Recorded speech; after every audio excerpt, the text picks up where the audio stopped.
한 나그네가 밤중에 산길을 가다가 목이 마른 거예요. 그래서 주위를 둘러봐도 민가가 없었습니다. 근데 한 여인이 정화수를 떠놓고 치성을 드리고 있었어요. 그래서 그 여인에게 지나가는 나그네인데 물을 좀 달라 그렇게 했습니다. 근데 그 여인이 하는 말이 이게 물이 아니고 죽이라는 거예요. 아니 근데 왜 죽을 떠놓고 소원을 비냐고 물었습니다. 그러니까 그 여인이 하는 말이 죽은 사람의 소원도 들어준다는 말을 듣고 죽을 놓고 치성을 드리고 있습니다. 그러더라는 거예요. 다 이해하셨나요? 네, 아재 개그인데 인생은 문제의 연속입니다. 인생은 그런 문제를 풀어가는 과정입니다. 근데 문제를 잘 풀면 추억이라는 이름으로 기억하고 또 문제를 잘못 풀면 상처라는 이름으로 기억에 남게 됩니다. 이 상처가 가득한 사람이 살아가는 인생과 추억이 가득한 사람이 살아가는 인생은 다릅니다. 그래서 문제를 푸는 것은 참 중요합니다.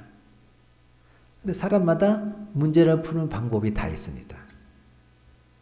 오늘은 인생의 문제가 다가올 때 우리에게 믿음의 사람으로서 어떻게 풀어야 하는가, 그리고 그 문제를 잘 풀어서 추억으로 남게 하느냐, 그에 대해서 한번 살펴보자고 합니다.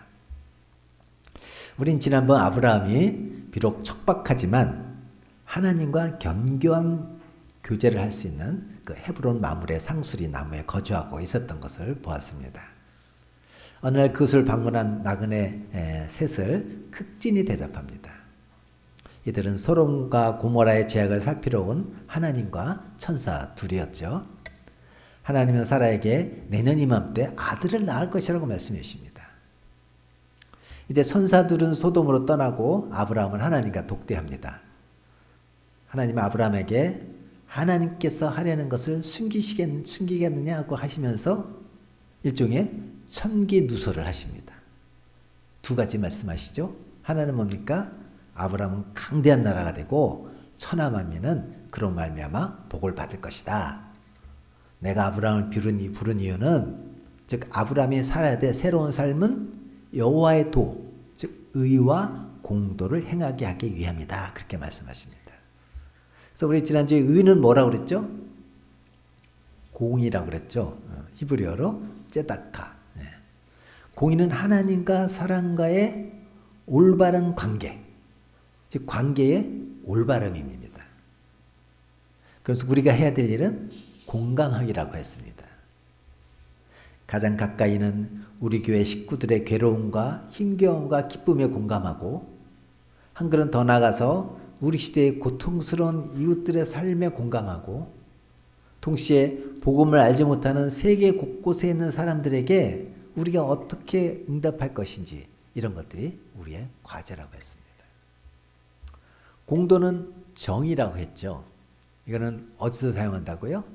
재판에서 사용되는 단어라고 했습니다. 억울한 일을 바로잡고 해결하는 게 재판이죠. 우리 사회에서 억울한 일은 없을 수 없을 것입니다. 그러나 하나님의 사람들의 특징은 그 억울함을 해결하는 것입니다. 우리 사회에 억울한 사람들의 눈물이 닦여지는 그런 구조가 생기게 해주십시오. 그런 시스템에 갖춰지게 해주십시오. 이런 기도들이 우리에게 필요하다고 말씀드렸습니다.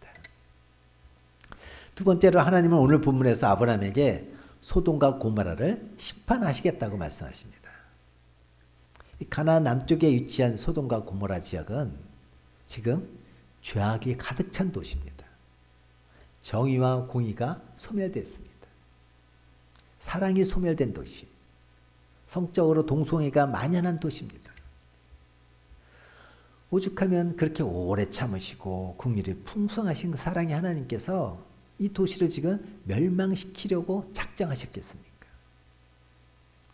근데 중요한 것은 하나님께서 이 소돔과 고모라의 심판에 대해서 아브라함에게 미리 알려주고 계시다는 거예요. 하나님은 아브라함을 자신의 동역자로 여기시는 겁니다.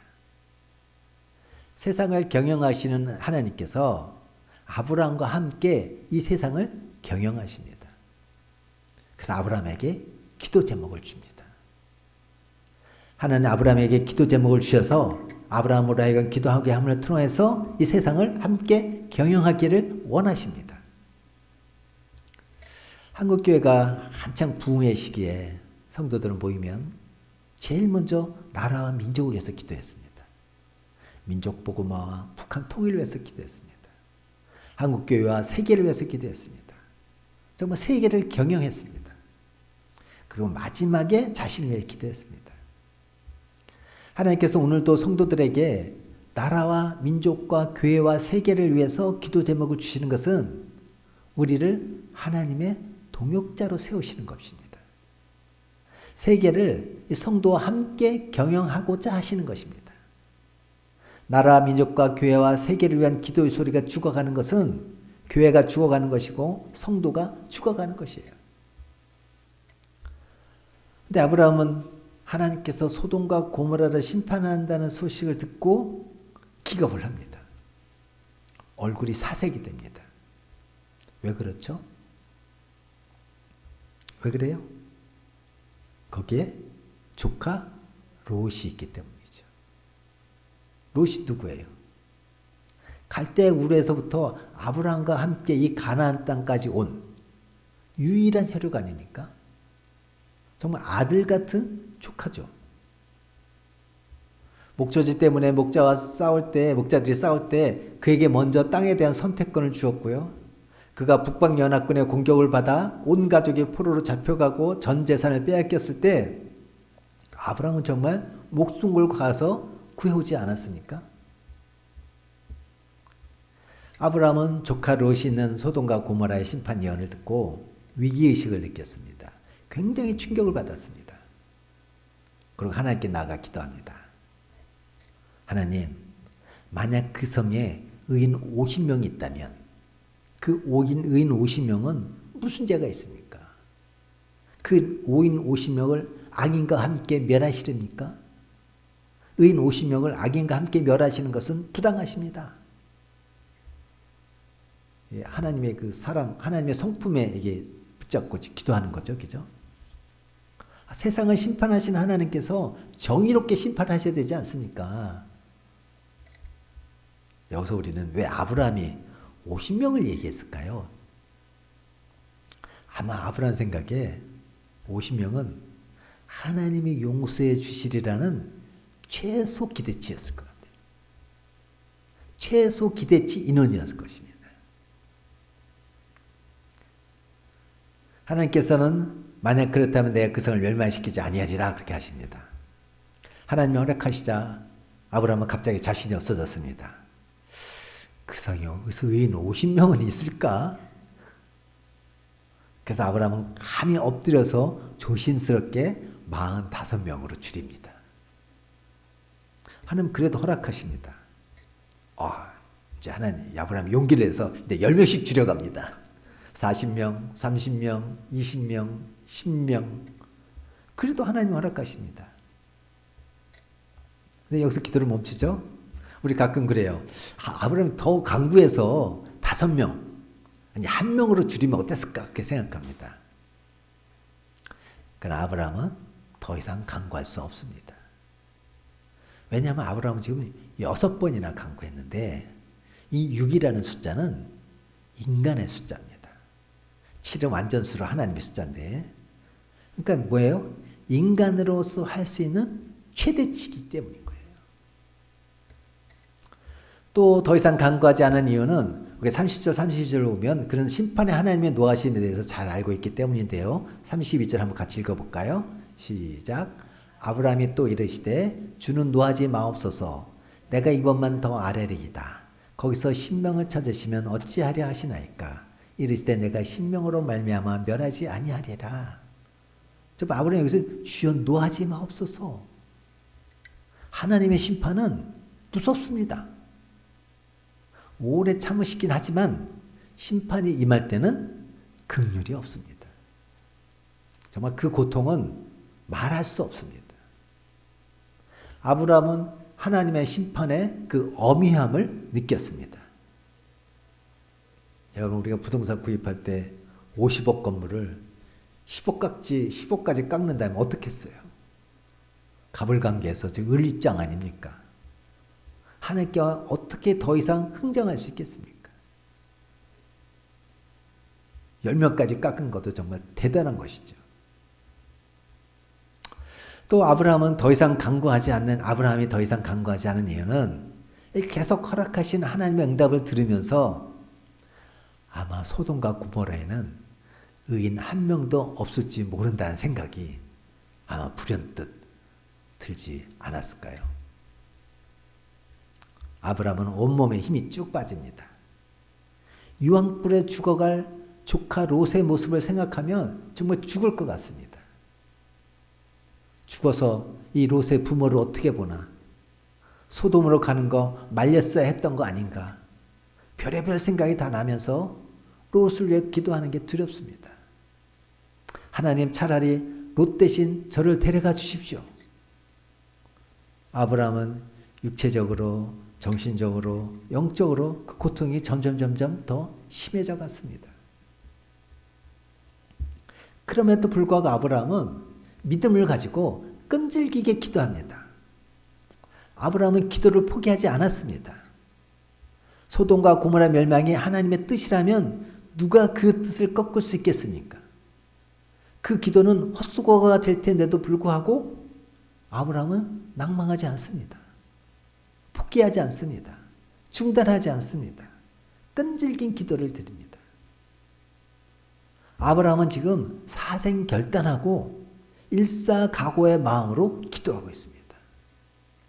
롯을 살리기 위해서는 내가 죽어도 좋다는 각오로 기도하고 있습니다. 여러분, 모세의 기도를 아시죠? 출애굽기 32장 32절입니다. 시작. 그러나 이제 그들의 죄를 사하시옵소서. 그렇지 아니하시오면 원하건대 주께서 기록하신 책에서 내 이름을 지워버려 주옵소서. 모세는 금송아지를 만들어 하나님을 배반하는 이스라엘 백성을 위해서 지금 기도하고 있어요. 자기가 생명책에서 지워지더라도 이 백성을 구원해달라고 기도합니다. 사실 이 기도는 정말 드려서는 안 되는 기도 아닙니까? 여러분, 사도 바울의 기도 아십니까? 로마서 9장 1절부터 3절입니다. 시작. 내가 그리스도 안에서 참말을 하고 거짓말을 아니하노라. 나에게 큰 근심이 있는 것과 마음에 그치지 않는 고통이 있는 것을 내 양심이 성령 안에서 나와 더불어 증언하노니 나의 형제 곧 고르게 친척을 위하여 내 자신이 저주를 받아 그리스도에게서 끊어질지라도 원하는 바로다. 내가 진심으로 얘기하는데 유대 형제의 구원에 대해서 내게 큰 근심이 있다.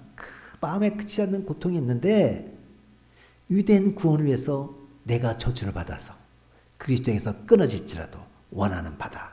그렇게 기도합니다. 사도 바울은 지금 그리스도에서 끊어진다는 것이 얼마나 정말 엄청난 일인 거 알고 있지 않습니까? 그럼에도 불구하고 자기 고륙의 형제들의 구원을 위해서 이렇게 기도하고 있는 거예요. 믿음은 끈질긴 것입니다. 포기하지 않는 것입니다. 중단하지 않는 거예요. 죽기를 각오하고 사생 결단하는 겁니다. 이 상황에서 하나님은 아브라함에 대해서 어떤 심정을 가지고 있을까요? 하나님은 아브라함이 정말 기도의 사람, 응답받는 인생, 능력 있는 인생 되기를 아브라함보다 더 간절히 원하고 계십니다. 하나님 어떤 하나님이에요? 응답하시는 하나님이에요. 하나님은 어떻게 아브라함으로 하여금 기도하게 하십니까? 하나님은 아브라함에게 직접 찾아오셔서 기도 제목 주십니다. 하나님이 주신 기도 제목은 응답하기 위한 것입니다. 우리에게 주신 문제거리는 응답을 주시기 위한 하나님의 섭리입니다. 가정복음화, 배우자 문제, 자녀 문제, 건강 문제, 어그러진 인간관계 문제, 직장의 문제, 사업의 문제, 불신자 구원의 문제. 하나님은 6번이나 번복하시면서 아브라함으로 하여금 하나님을 믿게 하십니다. 하나님이 한번 뜻을 세우시면 누가 바꿀 수 있겠습니까? 그런 하나님이 6번이나 번복하시면서 아브라함에게 믿음을 주시는 거예요. 마태복음 7장에 오면 구하라, 찾으라, 문을 두드리라 반복하면서 말씀하십니다. 그러면서 7장 9절 11절 이렇게 얘기합니다. 시작. 너희 중에 누가 아들의 떡을 달라 하는데 돌을 주며 생선을 달라 하는데 뱀을 줄 사람이 있겠느냐. 너희가 악한 자라도 좋은 곳으로 자식에게 줄 줄 알거든. 하물며 하늘에 계신 너희 아버지께서 구하는 자에게 좋은 곳으로 주시지 않겠느냐. 떡 달라고 하는데 돌 줄 아버지가 어디 있겠습니까? 생선 달라고 하는데 뱀을 줄 아버지가 어디 있겠습니까? 하늘에 계신 아버지께서 구하는 자에게 좋은 것 주시지 않겠습니까? 하나님께서 아브라함에게 인내의 믿음을 주셔서 포기하지 않게 하십니다. 하나님께서 아브라함에게 담대한 믿음을 주셔서 일사각오의 기도를 하게 하시는 겁니다. 아브라함이 믿음을 가지고 포기하지 않고 중보기도 했을 때 응답의 하나님께서 아브라함에게 복을 주십니다. 어떤 복을 받았습니까? 아브라함이 지금 죽기를 각오 기도했지만 죽었습니까? 아니요. 죽지 않았어요. 175세까지 지금 장수를 드립니다. 조카 롯이 어떻게 됐습니까? 아브라함 기도에 구원받았어요. 창세기 19장 29절입니다. 시작. 아브라함이 그 지역의 성을 멸하실 때 곧 롯이 거주하는 성을 엎으실 때 하나님 아브라함을 생각하사 롯을 그 엎으시는 중에서 내보내셨더라. 하나님이 그 아브라함의 기도를 듣고 롯을 구원하십니다. 또 아브라함이 받은 복이 무엇입니까? 아브라함은 기도의 사람, 능력의 사람, 담대한 믿음의 사람으로 만드셨어요. 또 지금 하나님께서 아브라함에게 나타나셔서 뭐라고 하는 겁니까? 내년 이맘때 이삭이 태어날 거라고 예언하셨죠? 지금 이삭이 태어나기 전에 그 주변을 싹 정리해 주고 계신 겁니다. 주변의 죄악의 도시를 싹 정리해 주시는 거예요. 다음 세대를 준비해 주시는 거예요. 원정수 권사라는 분이 계십니다. 남자분이십니다. 옛날에 정말 이 권사님의 그 간증을 들으면서 은혜 많이 받았고요. 이거 설교 이 간증을 다 요약도 하고 또 녹음기에 옛날 그 테이프 있죠? 비디오 테이프 카세트 테이프 녹음해서 전도용으로도 정말 많이 사용을 했었는데 이분은 미국에 가서 이 암 전문 최고의 의사가 됐었어요. 근데 이분은 늘 기도하는 사람이었습니다. 이분이 하신 간증 속에 이런 내용이 있습니다. 이분은 살다가 자기를 괴롭히고 힘들게 하는 원수를 만나면 내일 새벽에 보자 그렇게 합니다. 그래서 새벽 기도에 가서 하나님께 부르짖으며 기도합니다. 그럼 새벽 기도 끝나고 나면 하나님께서 반드시 그 모든 것을 다 정리해 주시는 것을 늘 체험했다고 하는 거예요. 저는 예수 믿고 제 아버지의 그 구원을 위해서 기도했습니다. 제 아버지는 매우 엄격하시고 또 자주 성가하신 분이시고 전통적인 유교의 가부장이시고 종갓집 종손이셨습니다. 자식의 말은 전혀 듣지 않으십니다. 저는 정말 믿는 자를 붙여주셔서 복음을 들으시도록 기도했습니다. 하나님께서 그 기도도 많이 응답하셨습니다. 그러나 아버지가 심장병으로 쓰러지셔서 심장수술을 받으시게 되었습니다. 심장수술 받으신 그날 저는 하루 종일 금식하면서 기도했습니다. 하나님, 나는 죽어도 좋으니 아버지 구원해 주십시오. 수술은 무사히 성공적으로 끝났고 저희는 교회 출석을 이렇게 권유했습니다. 교회 가시지는 않았지만 나중에 너만은 예수 신앙 버리지 말라고 당부까지 하셨습니다. 수술 받은 지 13년 후에 아버님은 넘어지셔서 머리를 다치셨고 중환자실에서 예수님 영접하고 평안한 죽음을 맞이하셨습니다. 제가 처음 예수 믿고 아버지 구원을 위해서 기도한 지 무려 25년 만에 응답받은 거예요. 믿음을 가지고 끈질기게 기도하십시오. 목숨 걸고 기도하십시오. 아프리카에서는 기후제 들이면 꼭 비가 온답니다. 왜 그런지 아십니까? 비 올 때까지 기도하기 때문입니다. 여러분, 기도는 반드시 응답됩니다. 가정복음화, 배우자, 자녀, 직장, 진로, 결혼, 질병, 물질 문제 모든 기도 반드시 응답됩니다. 기도를 포기하는 이유는 믿음이 없기 때문이에요. 특히 남을 위한 중보 기도는 포기하지 않고 목숨 걸고 드리는 기도를 드려야 합니다.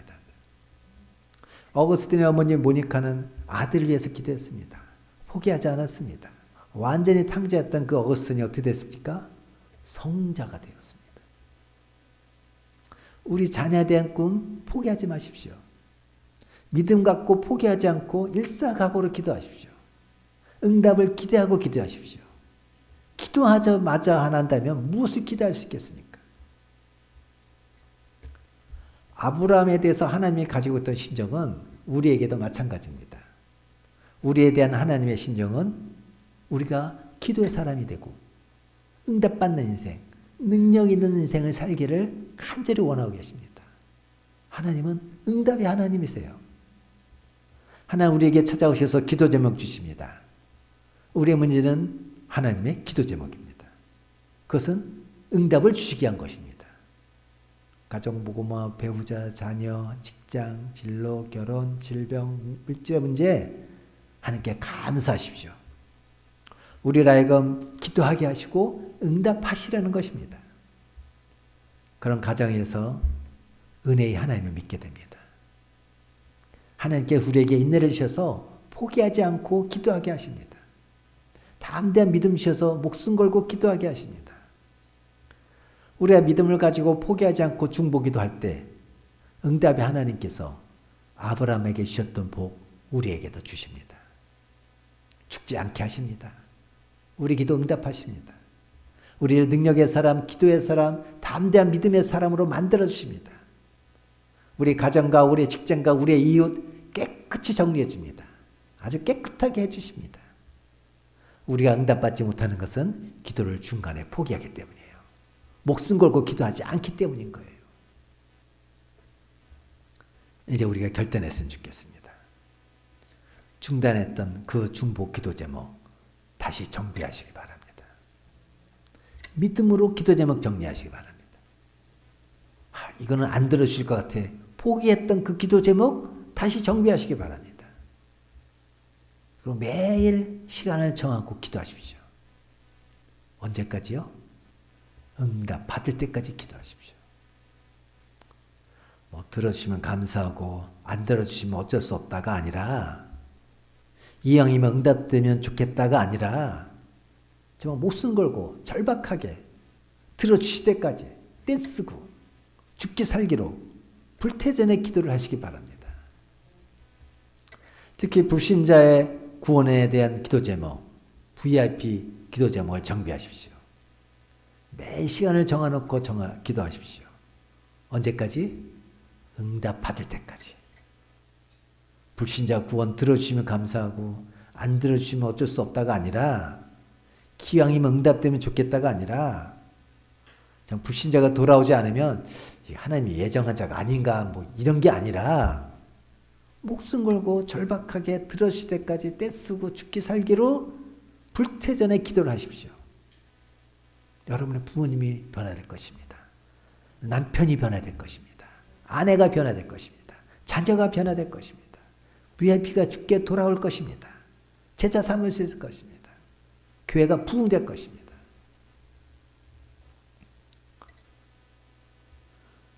샤뮤엘 슈메이커가 쓴 평범한 사람들에 대한 비법한 삶이라는 책에서 19세기 교회 역사가 윌리엄 리키가 쓴 글을 인용했습니다. 그 역사가 윌리엄 리키가 말하기를 존 웨슬리가 영국을 피해 혁명으로부터 구했다. 그렇게 주장했습니다.